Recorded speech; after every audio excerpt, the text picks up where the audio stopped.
The following is an original production of AZPM News. For Arizona Public Media, I'm Tim Swindle, Professor Emeritus of Planetary Science at the University of Arizona, and this is Arizona Science. Joining me today are Russ Buchan, an Associate Professor of Molecular and Cellular Biology, and Kevin Rhine, an Assistant Professor of Pharmacology and Toxicology, both at the University of Arizona, who have been combining forces so that they can use multiple approaches to try to understand how the molecule works, or doesn't, for DNA in the debilitating neurological disease ALS. Welcome to you both. Thank you for having us. Thank you. To start with, Ross, can you explain a little bit about what ALS is and what we know about it? Sure. ALS, or amyotrophic lateral sclerosis, is a neurodegenerative disease that affects motor neurons that ultimately leads to muscle paralysis. And it's a horrible condition. We don't really have any effective therapies at present. Usually patients contract it in middle age, around about their 50s and 60s.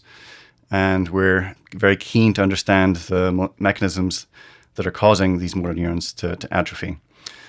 Kevin and I are particularly focused on RNA because there's a lot of evidence to suggest that RNA and proteins that bind RNA to regulate the proper production of proteins gets misregulated in these neurons and may be one of those key disease mechanisms that's causing the disease to progress.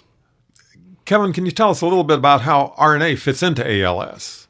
I would say over the past, 10 to 20 years, we've had a lot of progress identifying genetic causes of ALS, and many of these genetic causes are RNA binding proteins or proteins that bind to RNA.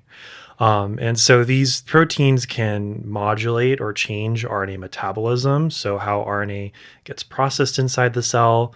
And because of this link between these proteins that are implicated in ALS and they're binding to RNA, it seems that RNA is pretty important for ALS onset and the mechanism behind ALS progression. Now, you referred to genetic factors and RNA. We often think of DNA as the genetic one, but is RNA more important than DNA? That's a great question. I don't think RNA is more important than DNA, but I think it's equally as important. And so when you think about the genetic code inside the cell, we mostly think about DNA because that's what you get from your parents. It's what you pass on to your children. But inside the cell, DNA gets transcribed into RNA, which is kind of this intermediate before it becomes a protein that actually effectuates a job within the cell. And so RNA is required as like this dictionary in which, we're taking these instructions from DNA and making it into the actual thing that we want to build, which is the protein. And you need the RNA to do that. And in ALS, it's not working right in some way. Yeah, in ALS, that process where you go from DNA to RNA and from RNA to protein seems to be dysregulated. Yeah. Ross, what is it that you actually study in your lab of this process? Yeah, so before I became interested in ALS, I was really an RNA biologist. So I was interested in how cells make RNA, how RNAs get localized to the right parts of a cell, when its RNA is interpreted by cellular machines to make proteins, and when RNA is degraded when it's no longer useful. In the process of studying that, my main research as a postdoc was looking at these dynamic liquid-like organelles where RNAs are temporarily sequestered and where some of these regulation and decisions are made to control whether an RNA will be degraded, localized, or interpreted into a protein. And that led to my entry into the ALS field because one of the key RNA binding proteins that is implicated in motor neuron disease is called TDP-43.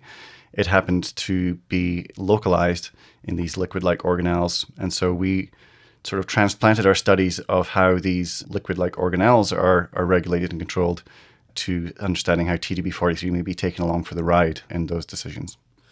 And Kevin, what is it that your lab does? I just started my lab 9 months ago at the U of A. I'm very excited to be here. Our lab is primarily focused on this thing that Ross alluded to earlier, which is that ALS is primarily a disease of middle-aged or older people. And so we're interested in modeling aging within the lab and seeing how aging acts as a risk factor for ALS, especially in the context of RNA biology. And so in a way that's similar to what Ross studies, we're interested in seeing how some of these phase-separated organelles that include TDP-43 or other ALS proteins, how these organelles might solidify or become aggregated in aging and potentially act as, a pretty strong risk factor for ALS onset and vulnerability. Kevin, you had talked about studying aging cells, but ALS is a disease that hits in like middle age. So is there a way that you can kind of cheat and make cells think that they are older than they are? I don't think you want to wait 50 years for a cell. Yeah, that's a great question. I think it primarily has to do with what the current models to study neurodegeneration in the lab are. And so most labs, when they're trying to make human neurons in a dish, they will induce cells that were donated by individuals, so either blood cells or skin cells, to become stem cells. And these stem cells, they can then become neurons, but that induction into the stem cell state rejuvenates the cell and makes it look really, really young. And by really young, I mean essentially fetal-like in terms of its age. And so these aren't fetal-derived cells. They are cells that look like they're fetal. And if you're trying to, study an aging-linked disease, I think that can be a bit problematic. And so our cheat code is to essentially take the donor cells from a person, so usually a fibroblast or a skin cell, and directly go into a neuronal cell fate. And when we skip that stem cell fate, it essentially allows the cell to remain old after it becomes a neuron. And are you able to see the differences in the way that it processes RNA? There's a lot of differences that we see in older neurons. And so, for instance, broadly, RNA binding proteins are expressed at a lower level, so there's fewer RNA binding proteins inside the cell. We see changes in splicing, which is how RNA gets chopped up as it starts to transit towards the protein production. And we also see many other defects across the RNA life cycle. And so trying to figure out exactly which defect is the most problematic or the most causative of ALS is difficult, but we're working on it. Ross, you were saying that ALS has no cure or treatment at the moment, but it sounds like you are doing some really interesting things with understanding ALS. Tell me how this process works. I mean, do you have to figure out the disease before you figure out how to treat it, or are they sort of hand in hand? How does this work? I think one of the big problems the field has wrestled with is that we haven't had ways to detect the initiating events that are causing motor neurons to atrophy and die. So there's a lot of people interested in discovering biomarkers. So the first sign of something going wrong, such that interventions might be more effective.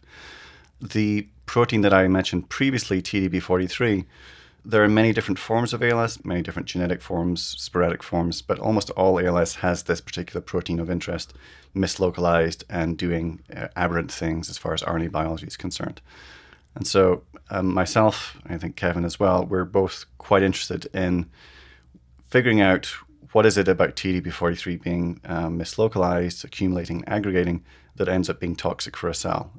Kevin, is it hard to collaborate? I mean, your offices are a long way apart, and I suspect your labs may be as well on campus. Is it hard to collaborate across that kind of distance and across that kind of bureaucratic barrier?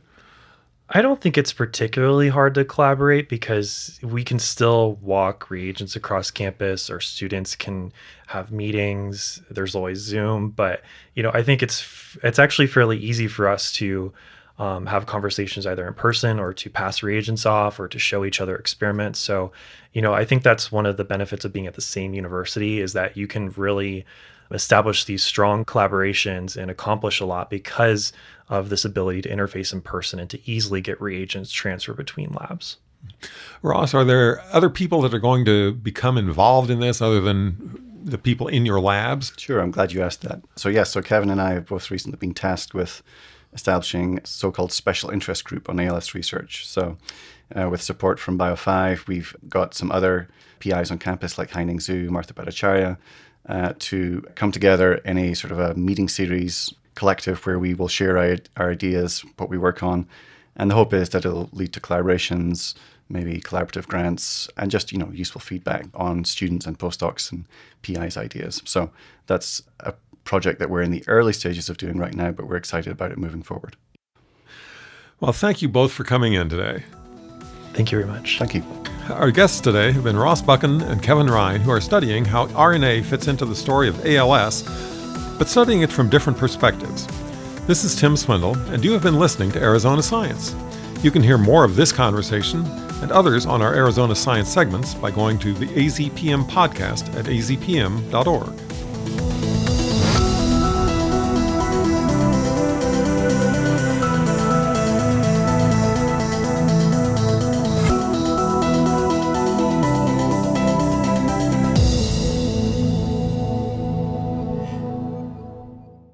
This has been an original production of AZPM News.